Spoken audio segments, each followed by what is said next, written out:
नमस्कार, आप देख रहे हैं प्राइम न्यूज। मैं हूं राजेश कुमार। वक्त उत्तराखंड प्राइम का है। सीएम त्रिवेंद्र सिंह रावत ने सचिवालय में देहरादून स्मार्ट सिटी के कार्यों की समीक्षा की और समीक्षा के दौरान स्मार्ट सिटी के सीईओ आशीष श्रीवास्तव ने देहरादून स्मार्ट सिटी पर विस्तृत जानकारी दी। बैठक में सीएम ने स्मार्ट सिटी के अंतर्गत कराए जा रहे सभी कार्यों का निर्धारित समय पर पूरा किए जाने के निर्देश दिए और यह भी कहा कि इसमें समयबद्धता के साथ ही गुणवत्ता का भी विशेष ध्यान रखा जाए। मुख्यमंत्री ने मॉडर्न दून लाइब्रेरी की धीमी गति पर नाराजगी जाहिर करते हुए इसे जल्द पूरा करने के लिए कहा और यह भी कहा कि निर्माण कार्यों से आम जनता को कोई परेशानी ना हो, यह सुनिश्चित किया जाना भी जरूरी है।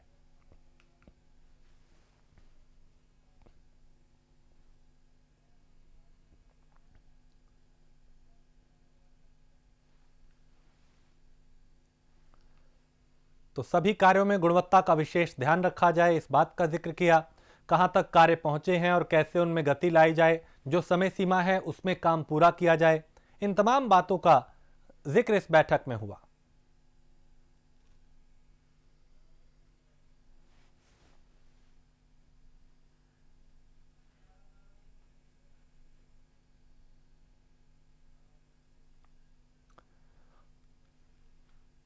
और कृषि कानून के समर्थन में कैबिनेट मंत्री अरविंद पांडे ने पत्रकारों से बात की। इस दौरान उन्होंने कृषि कानून को किसानों के हित में बताया और कहा कि केंद्र की मोदी सरकार किसानों के हितैषी है। किसी भी दिशा में किसानों का कोई भी नुकसान नहीं होने दिया जाएगा और ना ही इस कानून से किसी किसान को नुकसान होगा।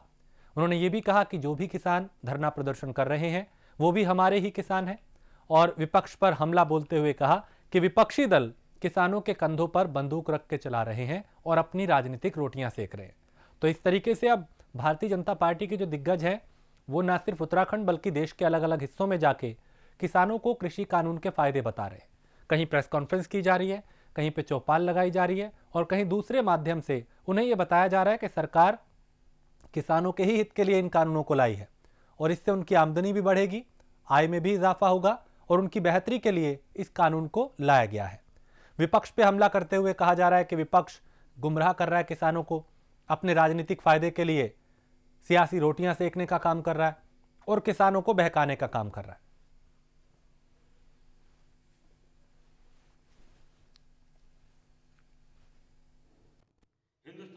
जो भारत सरकार ने कृषि बिल बनाया है, मैं इसका समर्थन करता हूं और कई सालों से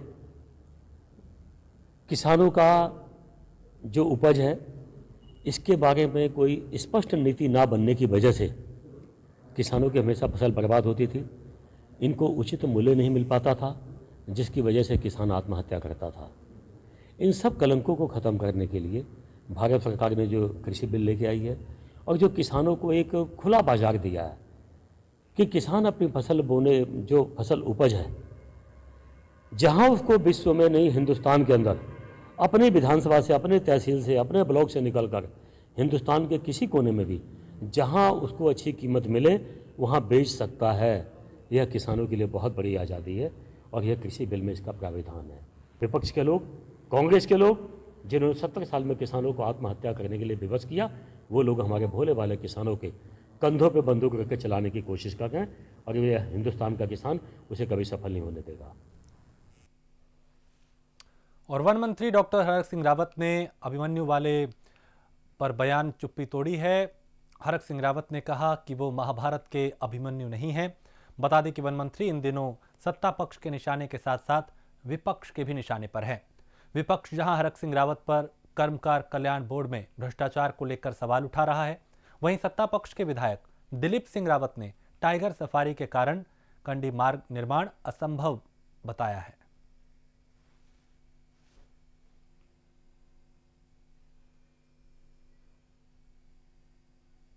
तो अभिमन्यु वाले बयान पर हरक सिंह रावत ने अपनी चुप्पी तोड़ी है और कहा कि मैं महाभारत का अभिमन्यु नहीं हूं। दरअसल इन दिनों सत्ता पक्ष और विपक्ष दोनों के निशाने पे हरक सिंह रावत है। देखो सुनो, मैं महाभारत का अभिमन्यु तो हूं नहीं कि साला जो है लाश दरवाजे मारा जाऊं। सर, जिस तरीके से श्रम कल्याण बोर्ड में आरोप लग रहे हैं भ्रष्टाचार को लेकर और कल जिस तरीके से हरक सिंह रावत जी ने अपना पक्ष रखा है, उन्होंने बोला है कि मैं अभिमन्यु नहीं हूँ, मुझे जितना घेरने का प्रयास करेंगे मैं फिर भी बच निकलूंगा, तो क्या कह सकते हैं सरकार पर उनका कटाक्ष है, क्योंकि लगातार सरकार की तरफ से जिस तरीके से कार्रवाई करी गई है बोर्ड को लेकर? देखिए, जहां तक हमारी सरकार का प्रश्न है तो मैं विश्वासपूर्वक ये बात कहना चाहता हूं, और ये आप सबके सामने भी है कि त्रिवेंद्र सिंह रावत सरकार में जिस तरह से भ्रष्टाचार पर नियंत्रण लगाए गए वो जग जाहिर है। जहां पर भी हमारी सरकार को मिलता है कि कहीं पर भी कोई ऐसी चीजें उन पर कार्रवाई होती है। रही बात आदरणीय हरक सिंह रावत जी की, तो वो हमारे पार्टी में सम्मानित मंत्री हैं और मुझे लगता नहीं कि ऐसी कोई चीजें हैं जो उनको सरकार के बारे में वो ऐसा कह रहे होंगे हमें घेरने की कोशिश की जा रही है।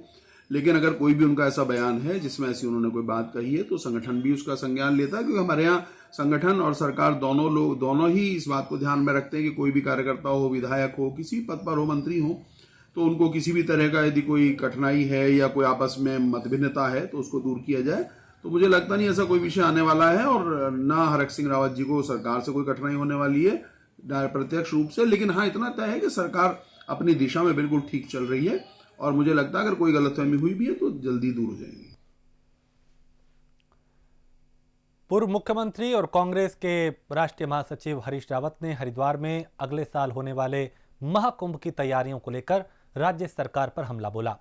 रावत ने कहा कि हरिद्वार में होने वाले महाकुंभ के लिए राज्य सरकार ने कोई तैयारी नहीं की है। सरकार कोरोना की आड़ में कुंभ का आयोजन कराने से बच रही है। महाकुंभ से 1 महीना पहले सभी निर्माण कार्य पूरे होने चाहिए थे, लेकिन सरकार ने अब कुंभ कार्यों की तिथि को आगे बढ़ा दिया है, जिससे साफ है कि सरकार कुंभ के आयोजन से बचना चाहती है। तो राज्य सरकार कुंभ के साथ अन्याय कर रही है, इसके लिए सरकार को माफी मांगनी चाहिए, और प्रदेश के जो लोग हैं, जो श्रद्धालु हैं, वो उन्हें माफ नहीं करेंगे।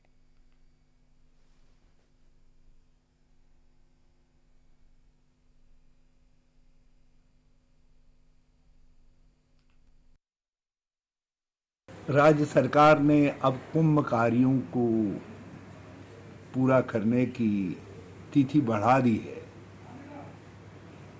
कहा है कि जनवरी के आखिर तक। जब काम होते तब तो तिथि बढ़ाने का कोई फायदा भी था। काम तो बताओ क्या है जिनको करने में इतनी देर लगा दिया आपने। आप कुंभ करना नहीं चाहते थे, ये काम 1 महीने पहले पूरे हो जाने चाहिए थे, और ताकि कुंभ के समय तक शहर चाक चौबंद नजर आता।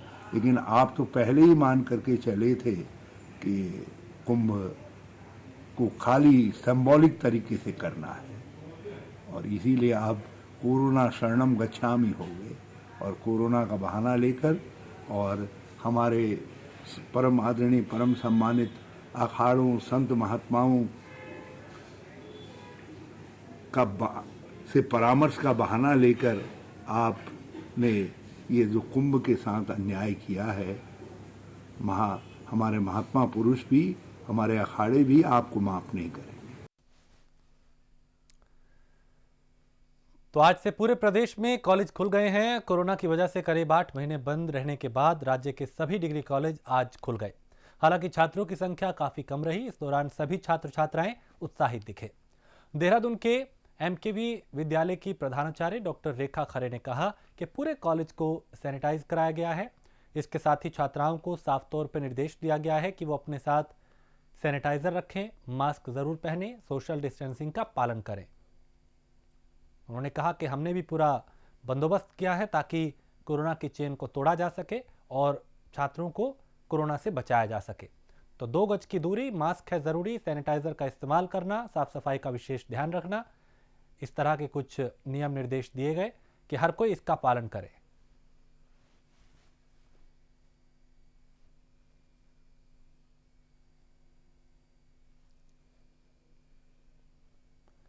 तो करीब 8 महीने बंद रहने के बाद कॉलेज खुले हैं, और कोरोना के चलते चूंकि शिक्षण संस्थान बंद किए गए थे, अब धीरे धीरे जिंदगी पटरी पर लौट रही है, लेकिन पूरे कोविड-19 नियमों के साथ।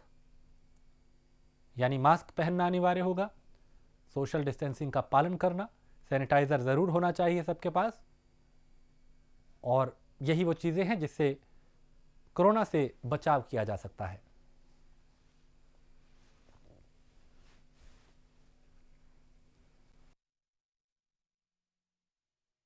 सुबह 9 बजे जो है सैनिटाइजेशन पूरा कॉलेज हो गया है। सब लैब, लाइब्रेरी, स्टाफ रूम सारा सैनिटाइज करवा दिया हमने। फ्राइडे को लेटर नगर निगम को भेजा था, आज सुबह उन्होंने पूरे कॉलेज में सैनिटाइजेशन करा दिया है। और गेट पे हमने चौकीदार को कह दिया है कि बच्चों को बिना मास्क के अंदर नहीं आने देंगे। प्रैक्टिकल क्लासेस के लिए कल मैंने मीटिंग की थी टीचर्स के साथ में, तो यह है कि प्रैक्टिकल डिपार्टमेंट्स जिसमें साइंस पूरा है, साइकोलॉजी है, बीए, एमए फाइनल सेमेस्टर और बीए का first and fifth semester, music department है, ड्राइंग डिपार्टमेंट है। इनकी क्लासेस के लिए टीचर्स को मैंने कल कह दिया था आप एक टाइम टेबल बना लें ताकि कम से कम बच्चा आए। सबसे पहले कंडीशन हमने रखी है कि गार्जियंस का एनओसी जरूरी है।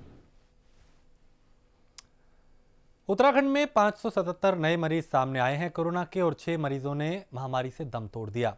स्वास्थ्य विभाग द्वारा जारी बुलेटिन के अनुसार 577 नए मरीजों के मिलने के साथ ही प्रदेश में कोरोना संक्रमितों की जो संख्या है वो बढ़कर 83,006 हो गई है और सर्वाधिक 164 देहरादून जिले में सामने मामले आए हैं। नैनीताल में 88, पौड़ी गढ़वाल की बात करें तो यहाँ पे 80 और इसी तरीके से अलग अलग जिलों के अलग अलग आंकड़े सामने आए। हालात ज़रूर चिंताजनक है, लेकिन सावधानी बरतने की बार बार अपील की जा रही है कि 2 गज की दूरी जो है उसका ख्याल रखें, मास्क ज़रूर पहनें, सोशल डिस्टेंसिंग का पालन करें। तो प्रदेश में अभी भी 6,293 एक्टिव केस हैं। तो देवभूमि में कोरोना का जो कहर है वो देखा जा रहा है और अपील यही कि 2 गज की दूरी ज़रूरी, मास्क अनिवार्य और सफाई का विशेष ख्याल रखें। 24 घंटे में 577 नए मामले कोरोना के आए। 6 लोगों की मौत हुई इन्हीं 24 घंटों में। तो कोरोना से राज्य में अब तक 1,361 लोगों की जान जा चुकी है और राज्य में कुल कोरोना केस का जो आंकड़ा है वो 83,000 के पार जा चुका है। अब तक कोरोना के 74,525 लोग ठीक हुए हैं और अभी भी अगर पूरे प्रदेश की बात करें तो 6,293 एक्टिव केस हैं उत्तराखंड में।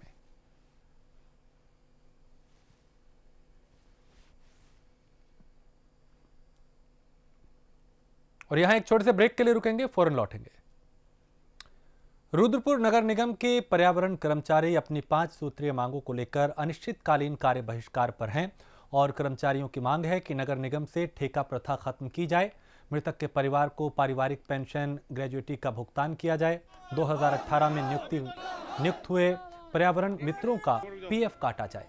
उनका कहना है कि इससे पहले भी निगम प्रशासन से कई बार वार्ता की गई, उन्हें ज्ञापन दिए गए, लेकिन उनकी कहीं कोई सुनवाई नहीं हुई।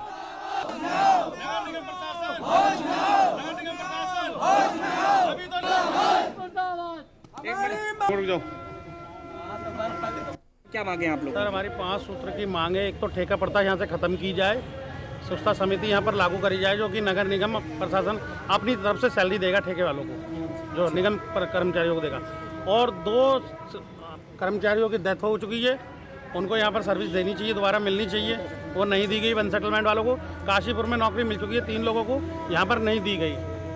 दूसरा हमारा पेंशन का मामला है, पेंशन के काम हमारे पेंडिंग पड़े हैं, वो नहीं मिले हैं। 2 लोग हमारे वन सेटलमेंट पे काम पर नाम नहीं गए, उनके हाई कोर्ट से आदेश होने के बाद भी ये लोग परमानेंट नहीं करा जा रहा उनको। तो क्या मांगे पूरी नहीं होती तो क्या कदम है आप? सर, अगर हमारी मांगे 2 या 3 दिन के आज भी पूरी नहीं होती, 2-3 दिन के अंदर हम काम बंद है, जब तक हमारी मांगे पूरी नहीं होंगी हम काम पर नहीं जाएंगे। जम्मू कश्मीर के पंचायत प्रतिनिधियों का 40 सदस्यीय दल उत्तराखंड पहुंचा, जहां उनका डोईवाला ब्लॉक में भव्य स्वागत हुआ। पंचायत प्रतिनिधि 7 दिवसीय दौरे पे उत्तराखंड रहेंगे, तो डोईवाला में यहां पे उनका जोरदार स्वागत हुआ और जम्मू कश्मीर के पंचायत प्रतिनिधियों का दल उत्तराखंड पहुंचा है। इस दल में 40 सदस्य हैं।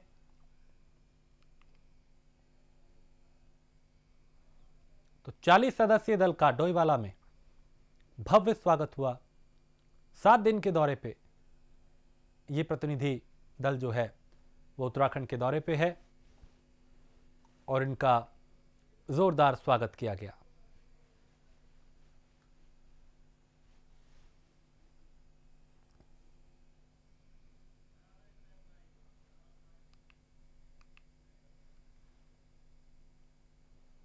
लालकुआं शासन के दिशा निर्देश पर उप जिलाधिकारी ने अंबेडकर नगर वार्ड में रैन बसेरे का औचक निरीक्षण किया। उन्होंने रैन बसेरे में गरीबों, असहाय, राहगीरों और दूर दराज से आने वाले यात्रियों को किसी तरह की दिक्कत ना हो, इसके लिए दिशा निर्देश मौजूदा कर्मचारियों को दिए।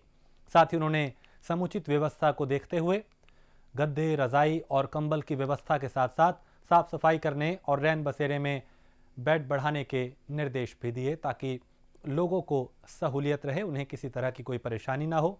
सर्दी का सितम है, ऐसे में रैन बसेरे बेसहाराओं के लिए एक बड़ा सहारा है।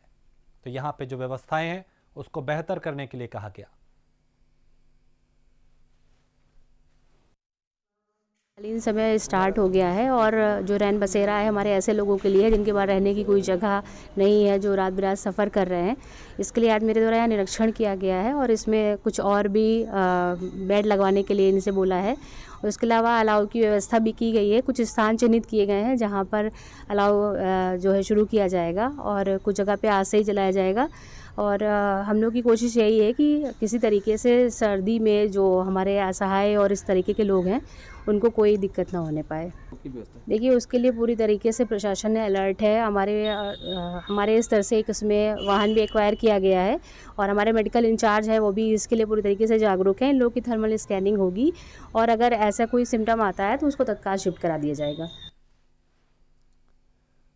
पौड़ी गढ़वाल के गांव में कोरोना पॉजिटिव की संख्या 89 हो गई है। गांव में बढ़ती कोरोना की संख्या से लोगों में डर है। नोडल अधिकारी ओम प्रकाश रावत ने बताया कि स्वास्थ्य टीम की गांव में कोरोना पॉजिटिव आए व्यक्तियों को होम आइसोलेट कर उनको दवा दे रही है टीम, और साथ ही उनके संपर्क में गांव के अन्य लोगों की टेस्टिंग की जा रही है और उन्हें भी मेडिकल सुविधा उपलब्ध कराई जा रही है। तो उस इलाके को बंद किया गया जहां पे ज़्यादा संख्या में कोरोना पॉजिटिव पाए गए, ताकि वहां के लोग बाहर ना जाएं और बाहर से कोई उस तरफ ना जाए।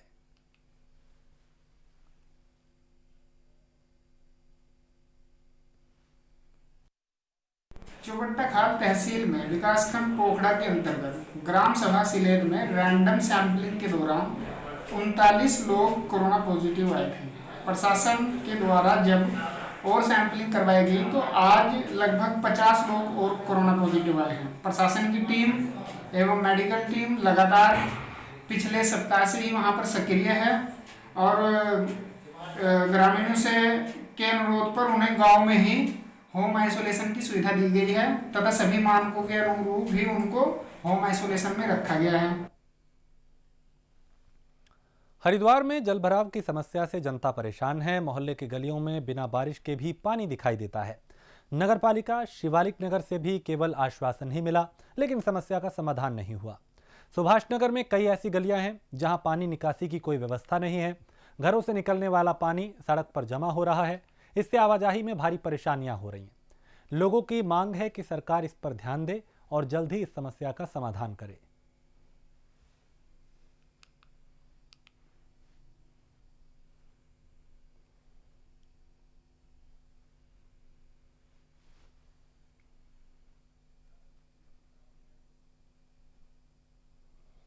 और पौड़ी के कोटद्वार क्षेत्र में एक युवक का संदिग्ध हालात में शव मिला है।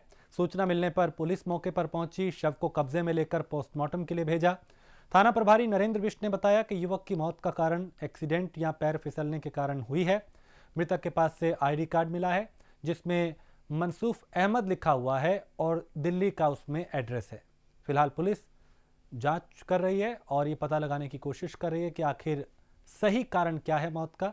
इसके अलावा शिनाख्त की जा रही है। तो मौके पे गए थे तो वहाँ पे एक बॉडी मिली है और उसके कार्ड और उसका मोबाइल भी मिला है।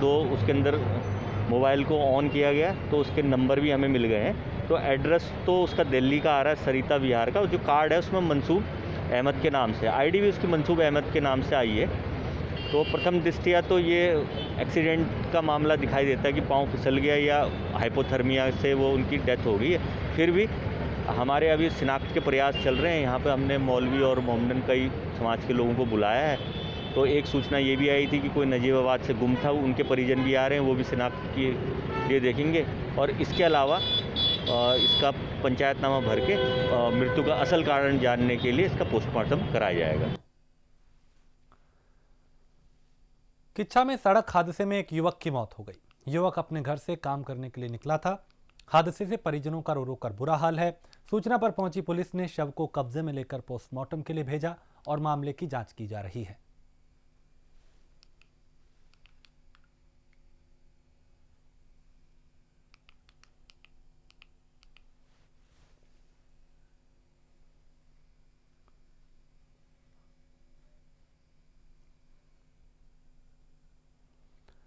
और पहाड़ों की रानी मसूरी का ऐतिहासिक जॉर्ज एवरेस्ट हाउस अब अपने पुराने स्वरूप में देखने को मिलेगा। उत्तराखंड पर्यटन संरचना विकास निवेश कार्यक्रम के तहत एशियन डेवलपमेंट बैंक ने वित्त पोषित योजना द्वारा sir George Everest heritage park का जीर्णोद्धार कराया जा रहा है इसके जरिए, जिसकी अनुमानित लागत 23 करोड़ 70 लाख रुपए है। जीर्णोद्धार का काम अरुण कंस्ट्रक्शन कर रही है। कंपनी द्वारा हेरिटेज हाउस के पुराने स्वरूप में लौटाए जाने को लेकर लगातार काम किया जा रहा है।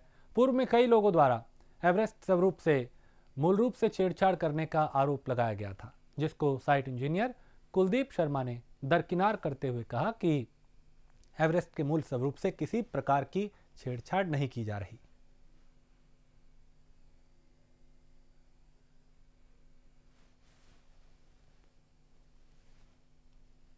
नक्शा चेंज नहीं किया है इसका। ऑलरेडी जैसे पुराना स्ट्रक्चर खड़ा हुआ था तो वो डैमेज हो गया था, और वो कुछ शाह लोग पहले थे, पुराने लोग जिनके पास में था पहले ये, तो वो 2 भाई थे, तो उन्होंने इसको डिपॉजिट कर दिया था। पिछला स्ट्रक्चर खड़ा था, इसका अगला वाला खत्म हो गया था, बट उसकी प्लंथिंग क्लियर थी। जब हम लोगों ने यहाँ काम स्टार्ट किया तो हमने देखा खोद करके, तो नीचे प्लंथिंग क्लियर दिखाई दी इसकी, तो उसी प्लंथिंग पे वही स्ट्रक्चर दोबारा से खड़ा किया गया है। अलग से कुछ नहीं है, जो पुराना नक्शा था वही बना हुआ है, वही मटेरियल लग रहा है, सारा कुछ वही है। लोग तो कहते ही हैं कि ये नया, जब कोई चीज़ खत्म हो जाती है उसको दोबारा रिनोवेट करोगे आप तो वो ऐसा लगेगा कि जैसे नया बन रहा है, अलग से बन रहा है। अलग से कुछ नहीं है, सब पुराने प्लंथिंग पे ही खड़ा हुआ है। जो पुरानी प्लंथिंग थी इसकी, आगे से कहीं भी नया कुछ भी नहीं हुआ है। जॉर्ज एवरेस्ट हाउस के ऊपर 4 मोमटियाँ थी, वो भी बनेंगी। सारा कुछ जो एग्जैक्ट पुराना प्रोडक्ट था इसका टोटल वही बनना है, कुछ भी नया नहीं होना इसमें। डोईवाला विधानसभा को लगातार एक के बाद एक नई सौगात मिलने का सिलसिला जारी है। मुख्यमंत्री त्रिवेंद्र सिंह रावत की विधानसभा डोईवाला का पहाड़ी क्षेत्र थानों के में मुख्यमंत्री की पहल पर वन क्षेत्र थानों रेंज ने इको पार्क का निर्माण कराया है। इस पार्क को इको फ्रेंडली बनाकर यहां पर तमाम तरीके की सुविधाएं जुटाई जा रही हैं। विशेषता क्या है? थानों रेंज के अंतर्गत इको पार्क का निर्माण किया जा रहा है। अभी इसमें काम चल ही रहा है, लेकिन फिर भी यहाँ पे दूर दूर से पर्यटक आ रहे हैं। स्थानीय लोग काफ़ी संख्या में यहाँ पे आ रहे हैं। लोगों को काफ़ी अच्छा महसूस भी हो रहा है, चल रहा है। अभी इसमें हम लोग काफ़ी आगे काफ़ी विशेषता क्या है सर इसकी? यहाँ पे मेन है कि एक तो हवाई अड्डा नज़दीक है, तो यहाँ पे बाहर के पर्यटक भी काफ़ी आते हैं, तो स्थानीय लोगों को भी काफ़ी बेनिफिट मिलेगा। यहाँ पे तो अभी झूले लगाए गए हैं। अभी यहाँ पे वाटर हार्वेस्टिंग भी किया जाएगा, कुछ तालाब बनाए जाएंगे और कुछ फुलवारी अन्य मतलब गेट्स अन्य काफ़ी निर्माण कार्य होने को देखिए। सीएम साहब को ये जगह बहुत सी लगी है, उन्होंने काफ़ी अच्छा लगा उनको। तारीफ की विभाग का भी अच्छा हुए हैं, तो अभी काम कर ही रहे हैं। हाँ, सीएम साहब भी काफ़ी सपोर्ट करेंगे, कर भी रहे हैं। उसमें जो भी होगा तो हम भी काम कर ही रहे हैं विभाग। और कई नई चीज़ें देखने को मिलेंगी। अभी तो इसमें काफ़ी काम होना है। देखो अभी हम प्लानिंग कर रहे हैं, हमारे डीओ साहब भी इसमें काफ़ी वो ले रहे हैं, इंटरेस्ट ले रहे हैं, अधिकारी भी काफ़ी इंटरेस्ट। और इसी के साथ इस बुलेटिन में इतना ही। देश प्रदेश की बाकी खबरों के लिए आप देखते रहिए प्राइम न्यूज़।